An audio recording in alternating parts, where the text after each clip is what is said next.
Hello বন্ধুরা, শুভ সকাল। আমি মৌসুমি। কেমন আছো তোমরা সবাই? তো একটা নতুন ভিডিও নিয়ে চলে এসেছি। তো ভিডিওটা এখান থেকে স্টার্ট করছি। আশা করি তোমাদের ভালো লাগবে। তো এখন বাজে সকাল 7:30। তো আমি ঘুম থেকে উঠে এক্সারসাইজ করে নিয়েছি। এক্সারসাইজ করার পরে এবার রান্নায় চলে এসেছি।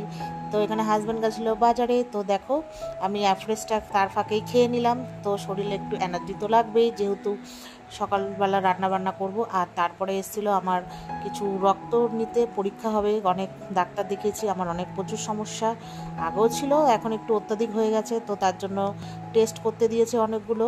তো একজন এসে বাড়িতে এসে রক্ত নিয়ে গেছে। আর এখানে না মা পাঠিয়েছিল কচুরি। তো সানডেতে টিফিন করিনি, তো মা বললো আমি পাঠিয়ে দেবো।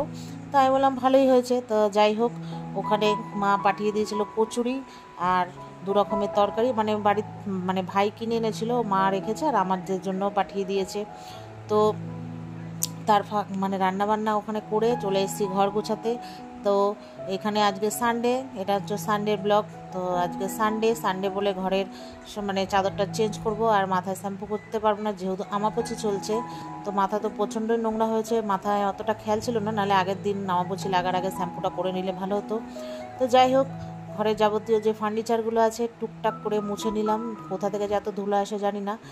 আর টি টেবিলের ওপরে এই টবগুলো রয়েছে, এগুলোর মধ্যে ওইটা এত চুল ঠুল আসাই না, সব উড়ে উড়ে গাছগুলোর মধ্যে চলে আসে। তো যাই হোক, এই জায়গাটা সুন্দর করে সাজিয়ে রেখেছি, ভালোই লাগছে দেখতে। তো যাই হোক, এবার সোফাটাকে পরিষ্কার করে নিলাম ঝেড়ে ঠেড়ে। তো তার ফাঁকে হচ্ছে ওই আমি আমার যে স্মুদিটা খাই সেটাও খেয়ে নিয়েছি, খেয়ে আবার চলে এসেছি কাজ করতে। তো দেখো, ঘরের সব ফার্নিচারগুলো তাড়াতাড়ি করে মুছে নিচ্ছি, কারণ হচ্ছে মেয়েকে পড়তে পাঠাবো। মেয়ের আজকে সানডে সকালে পড়া আছে। রোজই প্রত্যেক সানডেই থাকে, তো আজকে মেয়েকে পড়তে পাঠাবো। তো তার জন্য সব ঘরের যে আসবাবপত্রগুলো সব মুছে টুছে নিচ্ছি। নেওয়ার পরে তারপরে ঘরটা ঝাড় দিয়ে যাব ওকে পড়তে দিতে। তো এই জন্য তাড়াতাড়ি করছি। তো এসে ঘরটার মুছে তারপরে স্নান করব। তো এই যে স্মুদিটা নিয়েছিলাম, অর্ধেক খাচ্ছি আবার কাজ করছি, এই আর কি চলছে। তো যাই হোক, ওই ঘরটা পরিষ্কার করব। তো তার আগে মেয়েকে আমি পড়তে দিয়ে এসেছি, এসে ওই চাদরটা চেঞ্জ করে নিলাম। আর কিছুটা খাবার আমার বাকি ছিল, দেরি হয়ে যাচ্ছিলো যেহেতু, এসে খেয়ে নিলাম। তো খাওয়া দাওয়া করে চাদরটা পুরো একদম পেতে দিলাম। আর না, চাদরটা আমি পুরোটাই ঠিক করে বিছাইনি, কেন বলো তো, ওই ওপরের ওই কর্নারটা দেখো, তোমরা দেখতে পাবে কিনা জানি না, যেহেতু ঘরের সব ঝাড়ফাড় দেবো, এই করবো, নোংরা টোংরা পায়ে লেগে থাকবে বলে, তাই ধোয়া চাদরটার উপরে ওঠেনি, আমি স্নান করে ওটা পরে কর্নারটা ঠিক করে দেবো। তো যাই হোক, ঘরটা ঝাড় দিয়ে দিলাম। ঝাড় দিয়ে এবার ঘরটা আর কি মুছে নেবো, তারপরে আমি স্নান করতে চলে যাব। তো ভালো করে ঘরটা ঝাড় দিয়ে নিচ্ছি। আর ঘর ঝাড় দিতে গেলে আমার ঘরে তো প্রচুর নোংরার থেকে বেশি হচ্ছে চুল, মেয়ের চুল, মার চুল, চুলে চুলাকার। তো যাই হোক, আমার ঘর ঝাড় দিতে ভীষণই কষ্ট হয়। তারপরে হচ্ছে এই চুলের জন্য, তার থেকেও বড় কথা হচ্ছে যখন ঘরটা মুছতে যাব না, তার থেকে দ্বিগুণ চুল বেরোয়। এখন ঝাড় দিচ্ছি, হাওয়ায় হাওয়ায় কোথায় উড়ে চলে যাচ্ছে। যেই ধরো মুছতে যাব, তখন কোথা থেকে আসবে যে চুল আমি বুঝেই পাই না।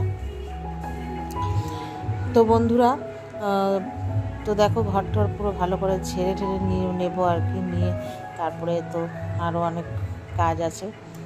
তো দেখো, ভালো করে ঘরটা ঝাড় দিয়ে এবার হচ্ছে ঘরটা মুছে নেব। তো ওই পাশের তো ঘর তো ঝাড় দেওয়াই হয়ে গেছে, আর এই পাশেরটা বাকি ছিল। তো এবার ঝাড় দিয়ে যে মুছে নিচ্ছি, এই পাশটা মুছলেই আমার পুরো ঘরের কাজ কমপ্লিট হয়ে যাবে। তারপরে হচ্ছে আমি স্নানে চলে যাবো।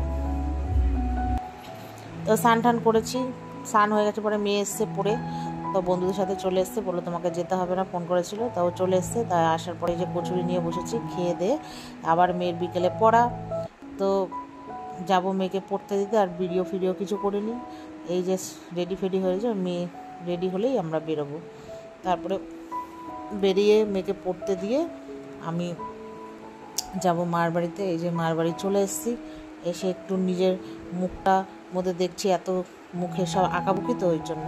তো যাই হোক, মা এসে এখানে একটু চা দিল, বসে বসে আমি আর মা চা খেলাম আর গল্প করছি।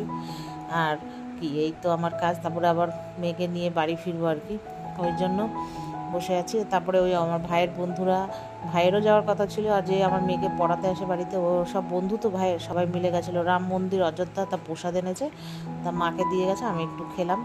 তো চলো বন্ধুরা, ভিডিওটা এই পর্যন্তই। যদি ভালো লাগে লাইক এবং শেয়ার করো, আর তোমরা আমাকে সাপোর্ট করো। Bye bye.